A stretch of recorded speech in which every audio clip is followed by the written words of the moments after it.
brave souls, to the best scary stories that I found chills. Tonight we'll guide you through 4 terrifying real-life stories that will haunt your dreams. Story 1. The Haunting of Room 103. This guy, he had just started a new job which required him to travel frequently and stay in various hotels. One evening, after a long day of meetings, he checked into a quaint, old-fashioned hotel in a small town.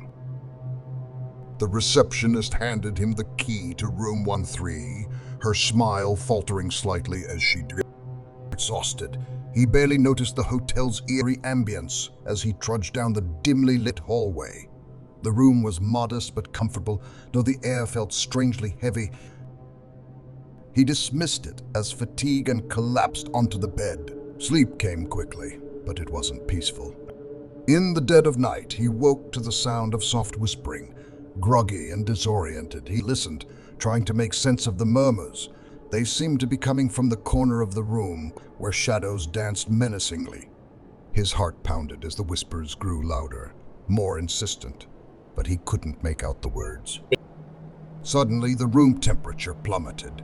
He pulled the blankets tighter around him, his breath visible in the frigid air. The whispers turned into a chorus of anguished cries, and he felt a cold hand brush against his cheek. He bolted upright, his eyes scanning the room in terror. But there was nothing there, nothing he could see anyway. Desperate, he turned on every light and huddled in the corner, praying for morning to come. At dawn, he rushed to check out, barely holding it together as he handed the key back to the receptionist. She looked at him knowingly, her eyes filled with an unspoken apology. Later, he found out that room 103 was infamous. Years ago, a young woman had taken her own life there, and since then, numerous guests had reported eerie encounters. The hotel staff knew, but they rarely spoke of it. He still gets chills thinking about that night, the whispers, and the cold touch of a lost soul trapped in room 103. Story 2. The Silent Watcher. A few years ago, his friends and he rented a remote cabin for a weekend getaway. It was nestled deep in the woods, miles away from civilization, perfect for a peaceful retreat, or so they thought. The first day was uneventful, filled with laughter and hiking, but that night, things took a dark turn. After dinner, they gathered around the fireplace, sharing ghost stories and enjoying the crackling warmth. As midnight approached, they decided to call it a night. He headed to his room, feeling a strange sense of unease. In the darkness, he struggled to fall asleep. A sense of being watched kept him tossing and turning. Finally, he opened his eyes and glanced toward the window. His heart stopped. There in the shadows stood a tall figure, its eyes glowing faintly. It didn't move, just stared silently through the glass. He blinked, hoping it was a trick of the light, but the figure remained. Panic surged through, and he scrambled to turn on the lamp. Light flooded the room, but when he looked back, the figure was gone. His head, he hesitated, then crept to the window and peered outside. The night was still, the woods quiet. The next morning, he told his friends, but they laughed it off as a bad dream. He tried to convince himself they were right, but the sense of dread lingered. The following night, the figure returned, closer this time. Its eyes bored into his, paralyzing him with fear. He couldn't move, couldn't scream. The rest of the weekend passed in a blur of terror and sleepless nights. When they finally left, he felt a weight lift from his chest. He never went back to that cabin, but the memory of those glowing eyes haunts him to this day still. Who or what was watching him in the darkness? Story 3.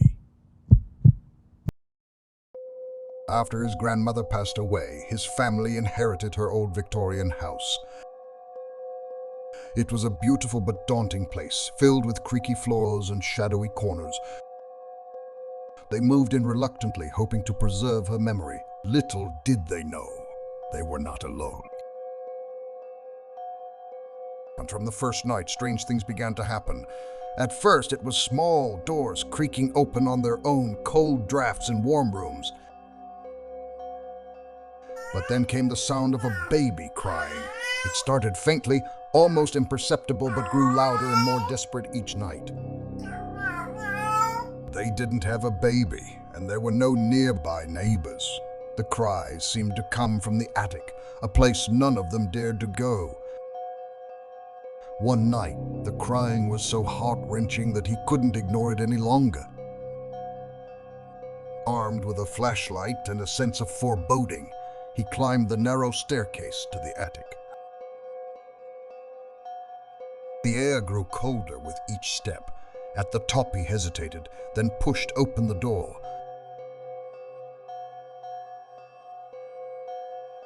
The crying stopped abruptly, plunging the attic into an eerie silence. His flashlight beam swept the room, revealing dusty old furniture and cobwebs. But in the far corner, something caught his eye, a small, antique cradle rocking gently. He approached it cautiously, his heart in his throat. The cradle stopped rocking as he neared, and he saw a tattered blanket inside. When he touched it, a chill ran through and the crying resumed, louder and more urgent. He stumbled back, nearly dropping the flashlight. Terrified, he fled the attic and never went back. They eventually moved out, unable to bear the haunting cries of the unseen baby. Years later, he learned that his grandmother had lost a child in that house, a baby who had died in the crib. The crying they heard was the echo of a mother's grief, a sorrow that had never faded.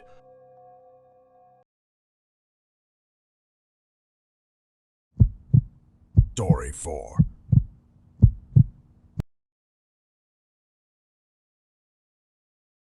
There was a brief period when he lived alone, right after moving out of his parents' house, and before his girlfriend moved in. He rented a small, one-bedroom apartment on the ground floor of an old, creaky house. Most nights, he spent his time alone, often indulging in his favorite pastime, watching scary movies. Even as a 21-year-old guy, the aftermath of these films would leave him on edge, casting wary glances around his dark room. One particular night, he found himself especially jittery. The tenant upstairs was out as his car wasn't in the driveway, so the strange noises he kept hearing couldn't be him. His nerves frayed with each unexplained sound. Determined to find the source, he got up and opened the door to his bedroom, stepping into the narrow hallway that led to the living room. And there she was. At the far end of the hallway, bathed in the eerie glow of the moonlight, stood a woman staring back at him. Frozen in terror, he watched as she began to walk backwards, never breaking eye contact. His heart pounded in his chest. He screamed and slammed his bedroom door shut, locking it as quickly as his trembling hands could manage. He heard her running up the stairs to the apartment exit, followed by the slam of the door. It took me a long time to muster the courage to check the apartment, but when he did, it was empty. He called his landlord the next day and he contacted the upstairs. What he learned shocked me. The woman was the tenant's ex-lover, a mentally unstable woman who had somehow broken into the wrong part of the house. But that wasn't the end of the strange events. Soon after, his dad's new girlfriend, Kathy, moved in with them. He never liked her. There was something unsettling about her exaggerated smile. She would do odd things, like rummage through his dad's closet when he wasn't home or lurking in his little brother Jake's room, claiming to open windows that were already closed. Despite his warnings, his dad didn't take his concerns seriously.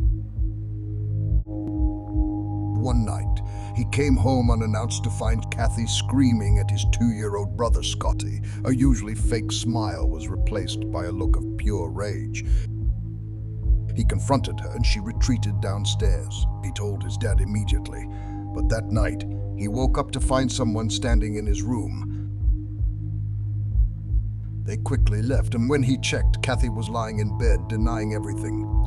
Things escalated when a strange man began harassing him outside his apartment. His pounding on his door and shouting obscenities made his blood run cold. Eventually he left, but the fear lingered. One night, while closing the windows downstairs, he saw two figures on the deck. One of them was a man he recognized from a brief stint in jail. He had come to rob us, and he knew he had to act fast. He managed to secure the house, but the sense of safety he once felt was gone. His fear was not just external, it seeped into his dreams. He would wake up to the sound of his mother's voice calling his name from the dark basement. Each time he responded, the voice grew more natural, more sinister. The basement was empty, yet the haunting feeling never left. These experiences were more than just isolated incidents. They were the shadows that crept into his everyday life, turning each corner into a potential nightmare. The sense of being watched, of something lurking just beyond the edge of the light, was the haunted, unsettling presence of Kathy. The terror of the unknown intruders and the inexplicable noises all blended together into a tapestry of fear that he could not escape.